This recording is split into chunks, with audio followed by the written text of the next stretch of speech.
আপনারা সকলেই অবগত রয়েছেন যে মাদ্রাসা সার্ভিস কমিশনের গ্রুপ ডি এর পরীক্ষা আগামী 1 সেপ্টেম্বর 2024 অনুষ্ঠিত হতে চলেছে। তো আজকের ভিডিওতে আপনাদের সামনে তুলে ধরব যে মাদ্রাসা সার্ভিস কমিশনের গ্রুপ ডি পরীক্ষার সিলেবাসে কি রয়েছে। যদিও আমি আগের ভিডিওতে তুলে ধরেছি, তবুও আজকের ভিডিওতে আমি তুলে ধরব যে সিলেবাসে কি রয়েছে এবং সবথেকে গুরুত্বপূর্ণ বিষয় যে মাদ্রাসা সার্ভিস কমিশনের গ্রুপ ডি লিখিত পরীক্ষায় কত নাম্বার পেলে ইন্টারভিউর জন্য আপনারা ডাক পাবেন। এবং আজকের ভিডিওতে আমি তুলে ধরব ম্যাথামেটিক্স থেকে কিছু গুরুত্বপূর্ণ প্রশ্ন যেগুলো বিভিন্ন পরীক্ষায় এসে থাকে, সেরকমই কিছু প্রশ্ন যা মাদ্রাসা সার্ভিস কমিশনের গ্রুপ ডি পরীক্ষায় আসতে পারে, এরকমই প্রশ্ন আপনাদের সামনে তুলে ধরছি। তো পুরো ভিডিওটি স্কিপ না করে আপনারা দেখতে থাকুন। দেখুন, প্রথমেই আমি আপনাদের সামনে যেটা বলবো যে মাদ্রাসা সার্ভিস কমিশনের গ্রুপ ডি পরীক্ষার সিলেবাসে রয়েছে ইংলিশ থেকে রয়েছে 8 নম্বর এবং ম্যাথামেটিক্স থেকে রয়েছে 7 নম্বর। ইংরেজি থেকে 8 এবং ম্যাথামেটিক্স থেকে 7। এবারে প্রশ্ন হচ্ছে যে কত নাম্বার পেলে তাহলে ইন্টারভিউর জন্য ডাক পাবে বা পাস করবে। তাহলে আমি বলি যে টোটাল নাম্বার হচ্ছে 15 নম্বরের লিখিত পরীক্ষা। 15 নম্বরের মধ্যে আপনারা ধরে রাখুন যে 60% নাম্বার যদি পেতে হয়, 60% তাহলে নম্বর দ্বারা হচ্ছে 9। ঠিক আছে, 9 নম্বর পেতে হবে, তাহলে ইন্টারভিউয়ের জন্য কিন্তু ডাক পাবে। 8 থেকে 9 যদি পান আপনারা, তাহলে কিন্তু ইন্টারভিউয়ের জন্য ডাক পাবেন বা পরীক্ষায় পাস করবেন। এবারে বলি এই যে 8 থেকে 9, তাহলে ইংরেজি আপনারা জানেন, আর যদি না জেনে থাকেন তাহলে আপনাদেরকে বলি যে ইংরেজি এবং ম্যাথামেটিক্স দুটোতেই কিন্তু আলাদা আলাদাভাবে যোগ্যতা অর্জন করতে হবে। তো এক্ষেত্রে 8 বা 9 যদি হয়, তাহলে আমরা এখানে বলতে পারি যে এই 8-এর মধ্যে এখানে পেতে হবে 5 এবং এই 7-এর মধ্যে পেতে হবে 4। তাহলে 5 আর 4-এ কত হবে? 9 হবে। বা অন্যভাবে যদি আমরা বলি যে যদি 8 পেতে হয়, তাহলে এইখানেও 4 এবং এইখানেও 4। ঠিক আছে, এই নম্বর যদি পাওয়া যায় তাহলে কিন্তু আপনারা পাস করবেন পরীক্ষায়। আমি আপনাদের সামনে এবারে মাদ্রাসা সার্ভিস কমিশনের গ্রুপ ডি পরীক্ষায় আসতে পারে এমন অঙ্কের কিছু প্রশ্ন তুলে ধরছি। তো চলুন দেখে নিই আমরা প্রথম প্রশ্ন। দেখুন, প্রথম যে প্রশ্নটি রয়েছে, দুটি সংখ্যার লসাগু এবং গসাগু হলো যথাক্রমে 315 এবং 7। যদি একটি সংখ্যা 35 হয় তবে অপর সংখ্যাটি কত? ভীষণ গুরুত্বপূর্ণ অঙ্ক। Option A 63, option B 35, option C 55, option D 105। অর্থাৎ অপর সংখ্যা নির্ণয় করতে বলেছে, তা খুব সহজেই আমরা করতে পারবো। তো দেখুন, আমরা প্রথমে যে জানবো লসাগু গসাগু থেকে যে দুটি সংখ্যার গুণফল। ঠিক আছে, দুটি সংখ্যার গুণফল সমান সংখ্যা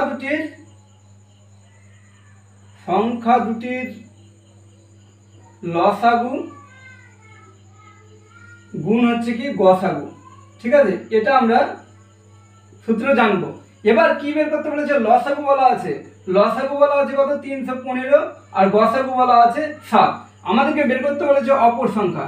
তো অপর সংখ্যা আমরা কিভাবে বের করব? অপর সংখ্যা সমান কি করব? লসাগু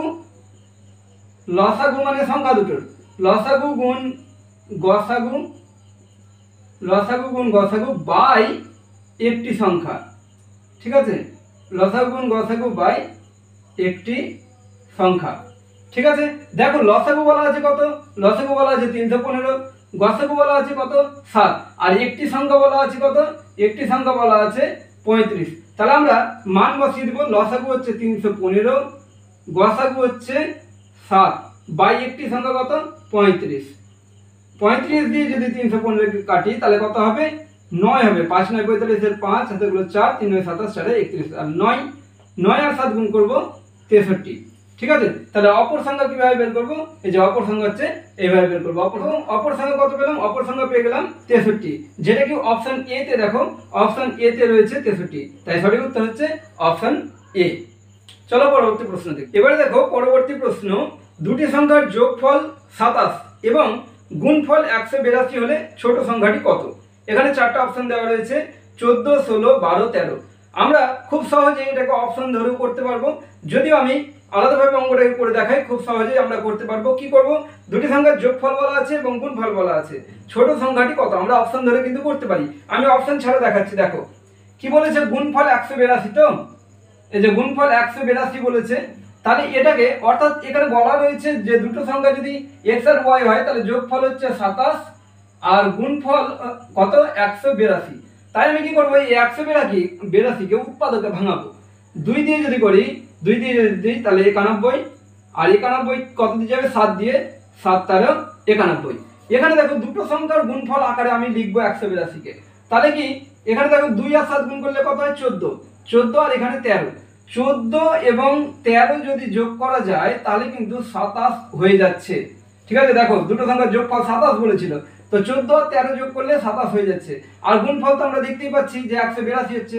তো এখানে বলেছিল কি, এখানে বলেছিল যে ছোট সংখ্যাটা কত, তাহলে ছোট সংখ্যাটা কত, ছোট সংখ্যাটা নিশ্চয়ই 13। তাই ওখানে দেখো অপশন ডি তে রয়েছে, অপশন ডি তে আছে 13, তাই উত্তর হবে অপশন ডি 13। ঠিক আছে, তারপরে প্রশ্নটা দেখো কি বলেছে, একটি ব্যাগে 50 পয়সা, 25 পয়সা ও 10 পয়সার মুদ্রার সংখ্যার অনুপাত 5:8:3 এবং মোট টাকার পরিমাণ 144 টাকা হলে 50 পয়সার মুদ্রার সংখ্যা কয়টি? 4টি অপশন দেওয়া রয়েছে। তো মুদ্রা সংক্রান্ত অঙ্ক ভীষণ গুরুত্বপূর্ণ বিভিন্ন চাকরির পরীক্ষার জন্য, তো মাদ্রাসা সার্ভিস কমিশনের গ্রুপ ডি পরীক্ষার জন্য ভীষণ গুরুত্বপূর্ণ। এই অঙ্কগুলো বারে বারে বিভিন্ন পরীক্ষায় এসে থাকে। তো দেখো এই যে মুদ্রা সংক্রান্ত অঙ্ক, এই অঙ্ককে শর্টকাটে করা যায়, কিন্তু আমি আপনাদের জন্য শর্টকাটে করব না, কেননা বিভিন্ন অঙ্ক মিশিয়ে করাবো, আরো বেশ কিছু অঙ্ক আপনাদের সামনে তুলে ধরবো। দেখুন এই প্রশ্নটি আমরা কিভাবে করব। এখানে বলেছে 50 পয়সা, এই যে 50 পয়সা, তারপর বলেছে 25 পয়সা, 25 পয়সা এবং কি 10 পয়সা। এদের কি বলেছে, মুদ্রার যে সংখ্যার অনুপাত বলা আছে, আমি লিখে রাখলাম সংখ্যার অনুপাত কি বলা আছে, সংখ্যার অনুপাত দেওয়া আছে 5:8:3। খুব সহজভাবে আপনারা বুঝতে পারবেন এই অঙ্ক, একদম সহজভাবে আপনারা বুঝতে পারবেন। দেখুন 5:8:3 আছে, আর মোট যে টাকা সেটা বলা আছে কত, 144 টাকা, আর এটা কিন্তু পয়সাতে রয়েছে। তা আমরা কি করব, আমরা সহজভাবে ধরে নিচ্ছি যে 50 পয়সার সংখ্যা, তারপর 25 পয়সার সংখ্যা এবং 10 পয়সার সংখ্যা ধরে নিচ্ছি, যেহেতু অনুপাতটা 5, 8 এবং 3 রয়েছে, তাই 5x, 8x এবং 3x ধরে নিলাম।